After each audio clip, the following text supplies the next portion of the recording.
আপনি কি জানেন মহাকাশে বিজ্ঞানীরা সত্যিই শুনেছেন এক অদ্ভুত স্পন্দন?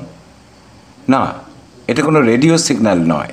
এটা এমন এক শব্দ যা হৃৎপিণ্ডের শব্দের মতো ধীর নিয়মিত ছন্দে স্পন্দিত হয়ে চলেছে। উপনিষদে বলা হয়েছে, শব্দই ব্রহ্ম, শব্দই সৃষ্টির উৎস। ওং সেই আদি শব্দ, যেখান থেকে সৃষ্টি হয়েছে এই বিশ্ব। বেদ বলছে প্রথমে ছিল শব্দ, তারপর সৃষ্টি। আর এই দৃষ্টিকোণ থেকে নাসা যে ব্রহ্মাণ্ডের শব্দ শুনেছে তা কেবল শব্দ নয়, এটা হয়তো সেই চেতনার প্রতিধ্বনি যাকে আমরা ঈশ্বর বলে মানি। 2022 সালে নাসার অ্যাস্ট্রোফিজিক্যাল টিম এই শব্দটি রেকর্ড করে বলেছিল, we have detected A persistent হাম, এ কসমিক হার্টবিট। কিন্তু প্রশ্ন হলো, এই হৃদস্পন্দন আসলে কার? এটা কি মহাবিশ্বের নিজের সঙ্গীত, নাকি ঈশ্বরের অস্তিত্বের স্পন্দন?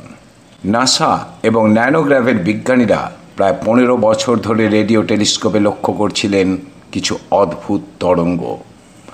তারা খুঁজছিলেন গ্র্যাভিটেশনাল ওয়েভ ব্যাকগ্রাউন্ড, অর্থাৎ অসংখ্য ব্ল্যাক হোলের সংঘর্ষ থেকে তৈরি মহাজাগতিক তরঙ্গের কম্পন।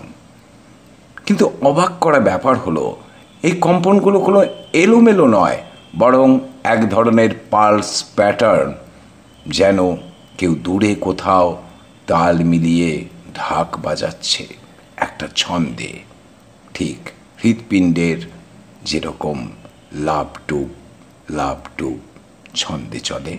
বিজ্ঞানীদের মতে এটা হতে পারে বিলিয়ন বিলিয়ন বছরের পুরনো ব্ল্যাক হোলের কম্পন, যা মহাবিশ্বে তরঙ্গ তৈরি করে চলেছে। কিন্তু তারা এটাও স্বীকার করেছেন, এর ছন্দ একেবারেই অপ্রত্যাশিত। Nature doesn't beat so rhythmically unless something intelligent lies behind it. 2022 সালে নাসার চন্দ্রা এক্স-রে অবজারভেটরি একটি বিস্ময়কর রেকর্ড করে।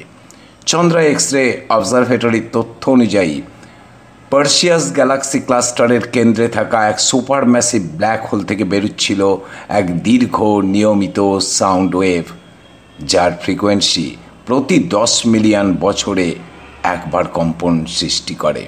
বিজ্ঞানীরা বলেছিলেন এটা মহাবিশ্বের দীর্ঘতম সঙ্গীত। তারা এর নাম দেন the sound of the universe বা কসমিক হার্টবিট।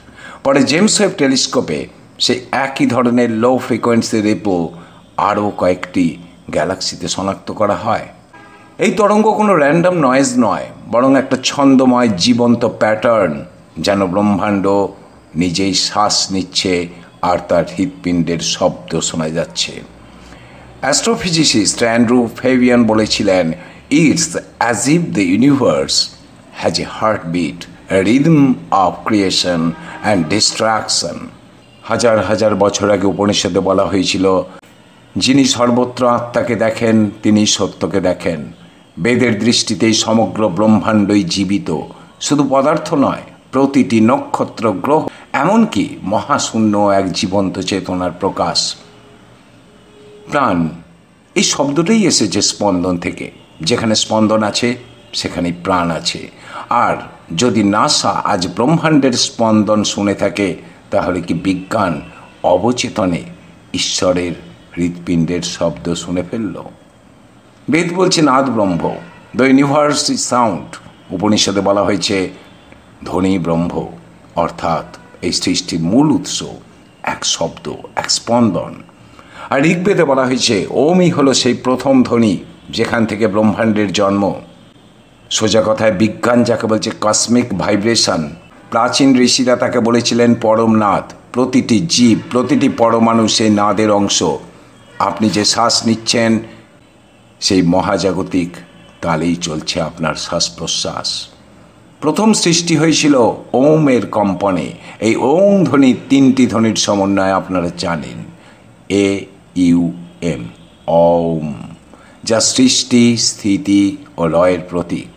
এখন নাসার রেকর্ড করা সেই কম্পন বিশ্লেষণ করলে দেখা যায় এর তরঙ্গ দৈর্ঘ্য এক ধরনের রেজোন্যান্ট ফ্রিকোয়েন্সি, যা মানুষের হৃৎপিণ্ডের ছন্দের সঙ্গে আশ্চর্যভাবে মিলে যায়। মনে হয় আমাদের হৃদয়ে যেমন শরীরে জীবন রক্ষা করে, তেমনি এক মহাজাগতিক হৃদস্পন্দন হয়তো মহাবিশ্বের অস্তিত্ব বজায় রাখছে। ঈশোপনিষদে বলা হয়েছিল ঈশ্বর সর্বত্র। তিনি ব্রহ্মাণ্ড নন, তবু তিনি ব্রহ্মাণ্ডের মধ্যেই আছেন। ঈশ্বর নিজে শক্তি, আবার সেই শক্তির প্রকাশ রূপে ব্রহ্মাণ্ড। তিনি সেই চেতনা যিনি সৃষ্টি, পালন ও লয় ঘটান, আর সেই চেতনার বহিঃপ্রকাশ তাঁরই কম্পনে বিদ্যমান। আধুনিক অ্যাস্ট্রোফিজিক্স বলছে মহাবিশ্বে যা কিছু আছে তা আসলে এনার্জির বিভিন্ন রূপ। আইনস্টাইনও বলেছিলেন everything is energy and that's all there is to it. এই অর্থে ঈশ্বরকে বলা যায় সে কসমিক এনার্জি ফিল্ড, যেখান থেকে গ্যালাক্সি, তারা, মানুষ, চিন্তা সব কিছু উদ্ভূত। কোয়ান্টাম ফিজিক্স বলে প্রত্যেক কণার পিছনে থাকে এক অদৃশ্য ওয়েব অফ প্রবাবিলিটি। এই ওয়েব কোলাপস করে যখন কোনো সচেতন সত্যতা পর্যবেক্ষণ করে, অর্থাৎ কনসাসনেস ক্রিয়েটস রিয়েলিটি। তাহলে যদি মহাবিশ্ব নিজেই চেতনা হয়, তবে তো তার স্পন্দন স্বাভাবিক, কারণ চেতনার প্রকৃতি নিজেই ভাইব্রেশন। Quantum physicist doctor Amit Goswami বলেছিলেন consciousness is the ground of all being, the universe breathes because consciousness breathes through it. NASA হয়তো শুনেছে সেই কসমিক ব্রিদিং, চেতনার শ্বাস প্রশ্বাস। দক্ষিণ ভারতে বহু মন্দির রয়েছে, আর সেই মন্দিরগুলো এমনভাবে নির্মিত যেখানে গর্ভগৃহের ভিতরে প্রতিনিয়ত একটা সূক্ষ্ম স্পন্দন অনুভূত হয়, যেন মাটির নিচে কোথাও একটা জীবন্ত হৃৎপিণ্ড ধুকপুক করছে। এগুলো কেবল স্থাপত্য নয়, প্রাচীন ঋষিরা জানতেন বিশ্বে প্রতিটি পরমাণুই কম্পমান, প্রতিটি পদার্থই সঙ্গীত। তারা বলতেন শব্দেই সৃষ্টি, শব্দেই সংহার। যদি ঈশ্বর সর্বত্র হন, তবে তার হার্ট বিটও সর্বত্র। এখন প্রশ্ন ওঠে, এই হৃদস্পন্দন কি ঈশ্বরের অস্তিত্বের প্রমাণ? বিজ্ঞানের কাছে এটা শক্তি, কিন্তু দর্শনের কাছে শক্তি ঈশ্বর। যেমন শিব আর শক্তি আলাদা নয়, তেমনি ব্রহ্মাণ্ড আর তার কম্পনও আলাদা নয়।